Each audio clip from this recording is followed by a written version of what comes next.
নমস্কার বন্ধুরা, আমি উমা শঙ্কর। আপনি দেখছেন আমার YouTube channel Eco Career Academy. তাহলে বন্ধুরা আসুন আজকের ভিডিওতে জেনে নেওয়া যাক JFWCE Jharkhand field workers competitive examination 2024 এর যে এক্সামিনেশন প্যাটার্ন তা নিয়ে আমি আগের ভিডিওতে আলোচনা করেছি। তা অবশ্যই দেখে নেবেন যাতে করে আপনি জানবেন যে এর প্যাটার্ন কীরকম, আর এটা ম্যাট্রিক লেভেলের। কিন্তু এখানে আজকে আমি আলোচনা করব পুরো বিস্তারিতভাবে এর সিলেবাস নিয়ে, প্যাটার্ন নিয়ে। আপনি এর আগের ভিডিওতে চোখ রাখার জন্য আপনাকে বলছি, আপনি দেখুন, তাতে আপনি জানতে পারবেন যে প্যাটার্ন কীরকম তা নিয়ে আমি আগে আলোচনা করেছি এর আগের ভিডিওতে। আজকের ভিডিওতে আমি আলোচনা করব এখন যে এর সিলেবাস কি, সিলেবাসে কি আছে। আমি আজকে পেপার 2 হিন্দি বলছি না, paper 2 Bangla language and literature এর সিলেবাস নিয়ে আমি আলোচনা করছি।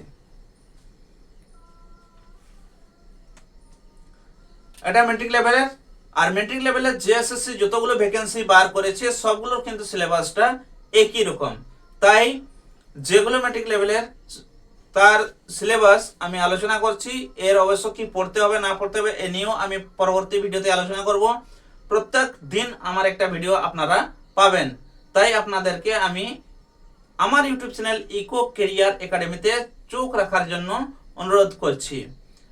আপনি যদি আমার ভিডিও প্রথমবার দেখছেন তাহলে অবশ্যই চ্যানেলটিকে সাবস্ক্রাইব করুন এবং পাশে যে বেল আইকনটি আছে তাতে প্রেস করুন, যাতে করে আমাদের পরবর্তী ভিডিওর নোটিফিকেশন আপনার কাছে সঙ্গে সঙ্গে পৌঁছে।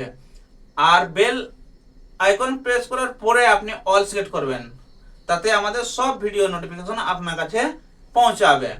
আর যদি ভিডিওটা ভালো লাগে তাহলে অবশ্যই একটা লাইক দেবেন, আপনার মতামত কমেন্ট করবেন ভিডিও আপনার জন্য উপযোগী কি না। আর যদি উপযোগী হয়ে থাকে তাহলে কিন্তু এই ভিডিওটা আপনার বন্ধুদের সঙ্গে অবশ্যই শেয়ার করবেন। তাহলে বন্ধুরা আসুন এবারে জেনে নেওয়া যাক সিলেবাস কি। এই যে Jharkhand field worker competitive examination 2024 এর যে সিলেবাস আছে তা হলো প্রথমে নভেল, ড্রামা আর পোয়েট্রি। 1 নম্বর দিয়ে লেখা আছে যেটা নভেল, ড্রামা আর পোয়েট্রি। এখানে নভেল বলতে উপন্যাস বোঝাচ্ছে, আর ড্রামা যেটা নাটক, আর পোয়েট্রি কবিতা, এই নিয়ে আমাদেরকে পড়তে হবে। এটা হচ্ছে 1 নম্বর, ঠিক আছে। তো নভেল কি আছে, কোন নভেল কোনটা পড়বো না, আমরা রামের সুমতি, কারণ এটা ম্যাট্রিক লেভেলের এক্সামিনেশন হবে, সেই জন্য এর যে লেভেলটা ঠিক ম্যাট্রিকের মতোই করা হয়েছে, যাতে করে সেই ক্যান্ডিডেটরা ভালোভাবে পরীক্ষা দিতে পারে যারা ততটা ডেভেলপ নয়, তাদের জন্য। যাদের ব্রেন ততটা ডেভেলপ হয়নি বা যারা ততটা পড়াশোনা করেননি, শুধু ম্যাট্রিক লেভেল পর্যন্ত পড়াশোনা করেনি, তাদের জন্য এই সিলেবাস দেওয়া হয়েছে। এখানে নভেল বলতে যে উপন্যাস, সেটা রামের সুমতি দেওয়া হয়েছে। রামের সুমতি কে লিখেছেন? এটা শরৎচন্দ্র চট্টোপাধ্যায়, শরৎচন্দ্র চ্যাটার্জি এটা লিখেছেন। শরৎচন্দ্র চ্যাটার্জি, এই শরৎচন্দ্র চ্যাটার্জির অবশ্যই জীবনীও একটু আপনাদের এখানে পড়ে নিতে হবে। যদি আপনারা নিজের থেকে পড়েন তাহলে অবশ্যই পড়ে নেবেন, না হলে ইউটিউব থেকেও আপনি জানতে পারবেন। এখন আসছে নভেলের পরে ড্রামা। ড্রামা এটা মুকুট একটা ড্রামা। ড্রামাটা লিখেছেন কে লিখেছেন না আর.এন. ট্যাগর, রবীন্দ্রনাথ ঠাকুর লিখেছেন এই ড্রামাটা। এটাও পড়ার জন্য আপনাদেরকে সিলেবাস দেওয়া হয়েছে, কারণ সিলেবাসের লেভেলটা ম্যাট্রিকুলেশন, তাই সেইভাবেই কিন্তু সিলেবাস দেওয়া হয়েছে।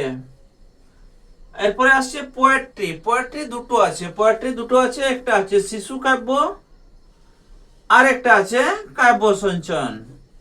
দুটো আছে, সিডি কাব্য সঞ্চয়ন এবং শিশু কাব্য দুটো আছে। শিশু কাব্য লিখেছেন রবীন্দ্রনাথ ঠাকুর, আর কাব্য সঞ্চয়ন সত্যেন্দ্রনাথ দত্ত, ঠিক আছে। শিশু কাব্য আর.এন. ট্যাগর, এর মাঝি পড়তে হবে। মাঝি, পুজোর সাজ, সুখ দুঃখ, কাগজের নৌকো, 4টা এখানে পড়তে হবে আপনার। শিশু কাব্য থেকে 4টা, মাঝি, পুজোর সাজ, সুখ দুঃখ, কাগজের নৌকো। আর কাব্য সঞ্চয়ন থেকে আপনাকে পড়তে হবে মাটি, ঝর্ণা, পালকির গান, সাগর তর্পণ। এগুলো আপনাকে কাব্য সঞ্চয়ন থেকে পড়তে হবে। মাটি, ঝর্ণা, পালকির গান, সাগর তর্পণ, এগুলো ইউটিউবে চোখ রাখলেই কিন্তু আপনারা জানতে পারবেন।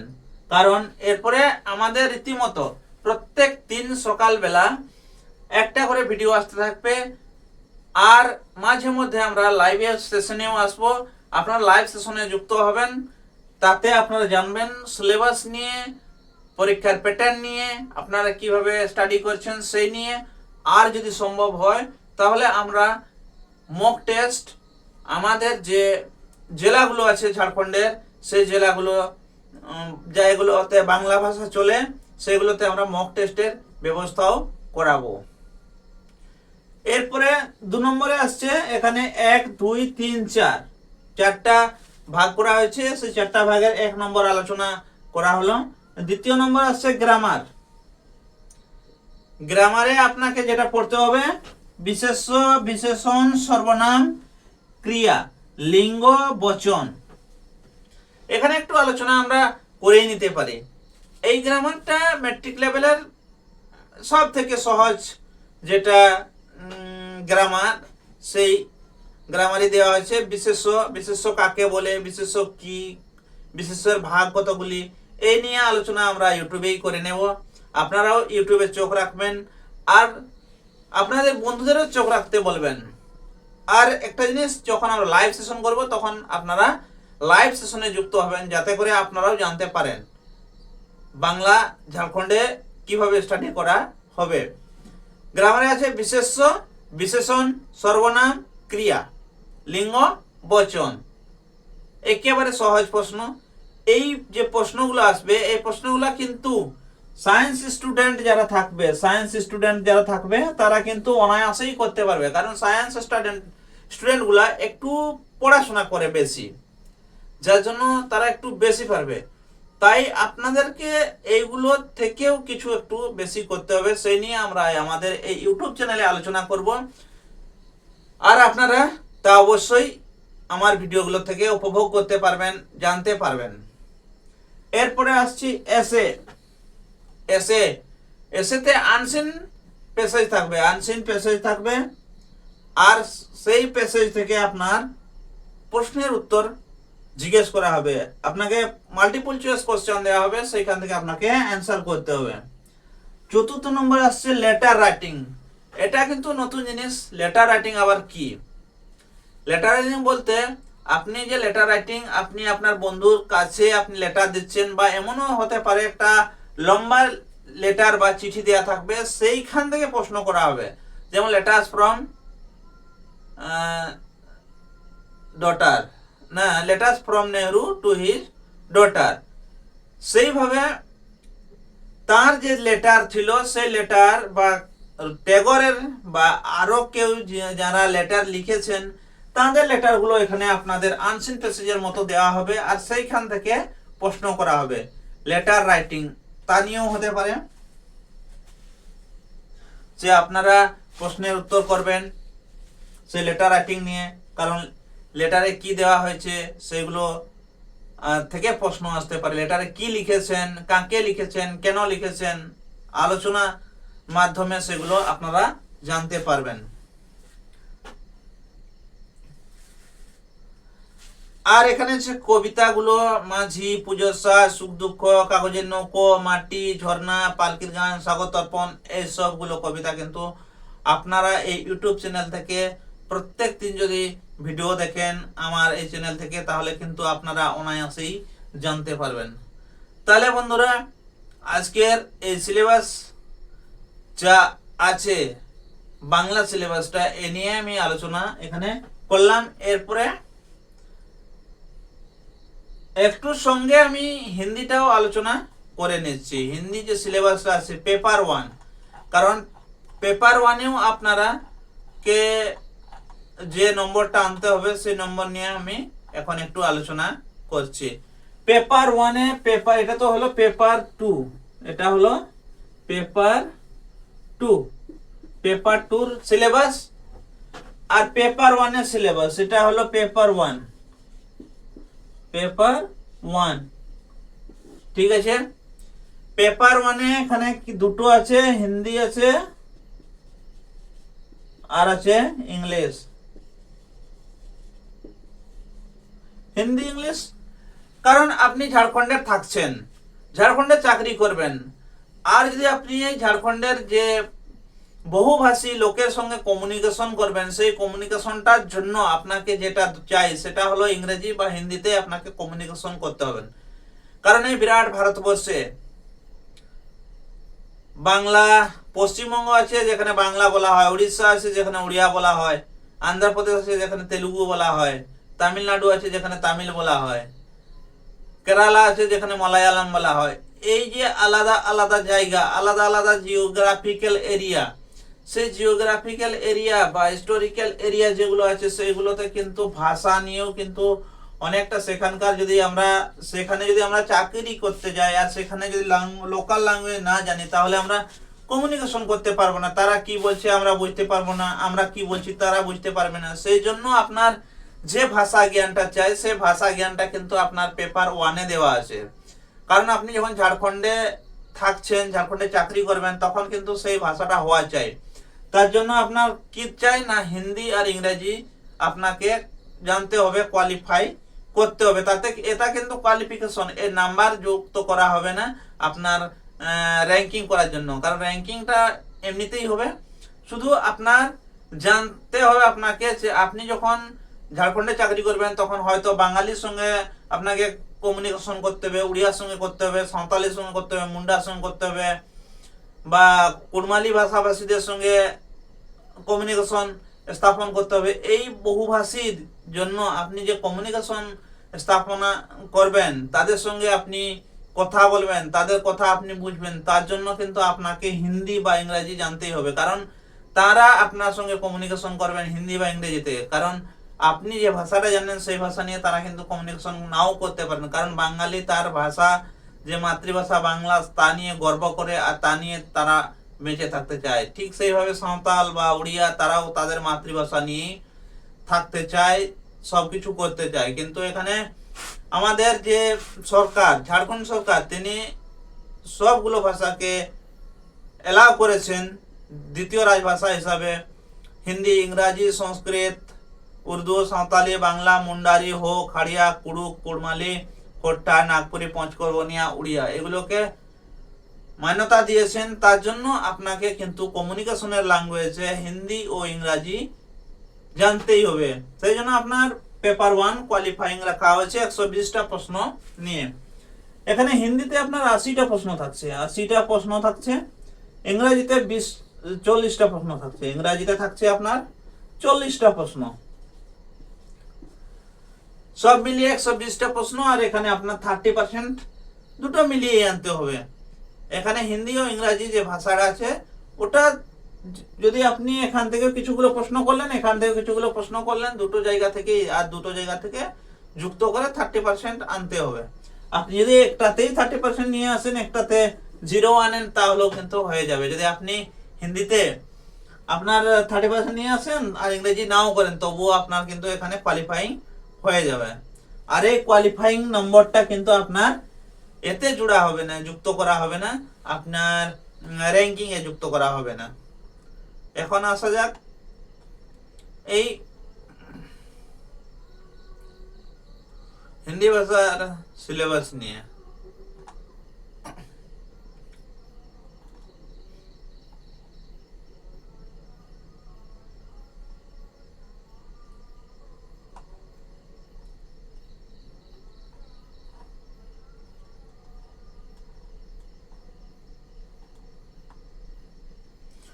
ভাষা জ্ঞানে আপনার কি থাকছে, এখানে হিন্দিতে 80টা প্রশ্ন থাকছে। 80টা প্রশ্নের ভিতরে আপনার হিন্দি অনুচ্ছেদ বা প্যাসেজ বা আপনার যাই বলুন আনসিন প্যাসেজ যেগুলো থাকবে সেইখান থেকে আপনার 20টা প্রশ্ন থাকছে আনসিন প্যাসেজ থেকে। আনসিন প্যাসেজ থাকছে 20টা, আনসিন প্যাসেজ 20টা।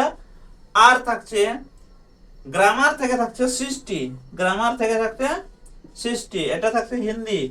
হিন্দিতে আপনার গ্রামার থেকে 60 প্রশ্ন থাকছে। অতএব আপনার 60 প্রশ্ন যদি ঠিক করে দেন 180 নম্বর আপনি পেয়ে যাবেন। 180 নম্বর হলে আপনার কিন্তু ওটা কোয়ালিফাই করে যাচ্ছেন। ইংরেজিতে ঠিক সেইভাবে 20টা প্রশ্ন থাকছে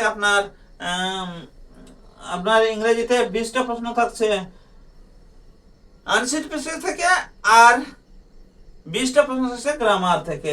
ইংরেজিতে থাকছে আপনার 20 + 20 40। ঠিক আছে, আর এই দুটো নিয়ে আমাদের কিন্তু ইউটিউবে আলোচনা আমরা করব, আর সেই তখন আপনারাও জানতে পারবেন যে আমরা কতটা পড়বো আর কতটা না পড়লেও চলবে।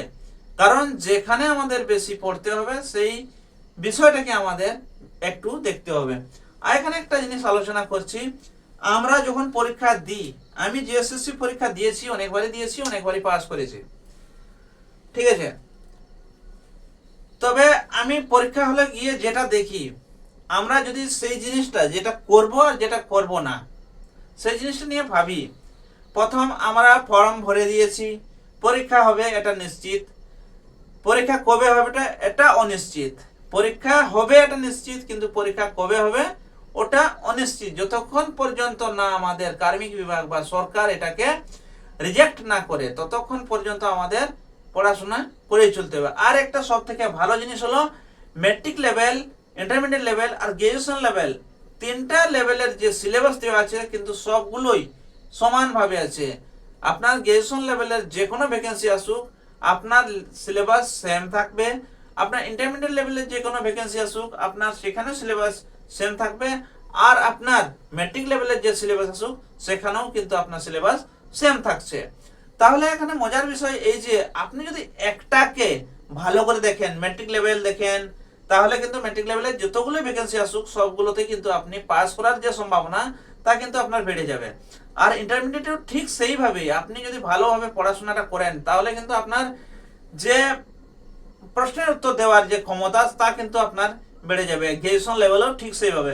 কিন্তু লেভেল নিয়ে আমি একটা বলছি, আপনি যদি ম্যাট্রিক লেভেলের যে ফর্মটা ভরছেন সেখানে কিন্তু আপনাদের একটু কম পড়লেও, আপনাদের একটু বেশি মুখস্থ করলেও কিন্তু পাস হয়ে যাবে, র্যাঙ্কিং ভালো হবে।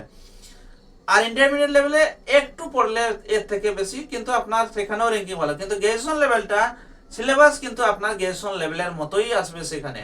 সেখানে কিন্তু আপনার যে কোশ্চেনগুলো দেবে সেখানে আপনার কবে লেখা হয়েছে, কোথায় লেখা হয়েছে, কেন লেখা হয়েছে, কাকে নিয়ে লেখা হয়েছে, এর বিষয়বস্তু কি, এ নিয়ে বিস্তারিত ওখানে প্রশ্ন আসে। আর সেখানে আপনার ম্যাট্রিক লেভেলে যদি এটা সালটাকে যদি জিজ্ঞেস করা হয়, কিন্তু সেখানে আপনার গ্রাজুয়েশন লেভেলে দিন, তারিখ, সাল সবগুলো নিয়েই আপনাকে প্রশ্ন করা যেতে পারে। নোবেল নিয়ে প্রশ্ন করা যেতে পারে, আপনার পত্রিকা নিয়ে প্রশ্ন করা যেতে পারে। একটু ডিটেল কিন্তু গ্রাজুয়েশন লেভেলে অবশ্যই জানতে হবে। আর ম্যাট্রিক লেভেলে ঠিক সেইভাবে ততটা চিন্তা করতে হবে না। আমাদের যে পরবর্তী যে ভিডিও, আমি সেই ভিডিওতে আপনাদের পেপার 3 নিয়ে আলোচনা করব। যারা এই ভিডিওটা দেখছেন, যদি প্রথমবার দেখছেন তাহলে কিন্তু এই ভিডিওটা বা এই চ্যানেলটাকে সাবস্ক্রাইব করুন, আর পাশে যে বেল আইকনটি আছে তাতে প্রেস করুন এবং অল সিলেক্ট করুন, যাতে করে আমাদের পরবর্তী ভিডিও নোটিফিকেশন আপনার কাছে সঙ্গে সঙ্গে পৌঁছে যায়। আর যদি ভিডিওটি ভালো লাগে তাহলে অবশ্যই বন্ধুদের সঙ্গে শেয়ার করবেন। ভিডিও কেমন লাগলো আপনাকে সে নিয়ে অবশ্যই আপনি কমেন্ট করবেন। আর যদি ভালো লেগে থাকে তাহলে অবশ্যই একটা লাইক দেবেন। আর আমাদের পরবর্তী ভিডিওতে আপনি একটু নজর রাখবেন। তাহলে বন্ধুরা আজকের মতো এ পর্যন্তই। আপনারা আপনাদের বহুমূল্য সময় আমার এই ভিডিও দেখার জন্য দিয়েছেন, তার জন্য আপনাকে অশেষ ধন্যবাদ। জয় হিন্দ।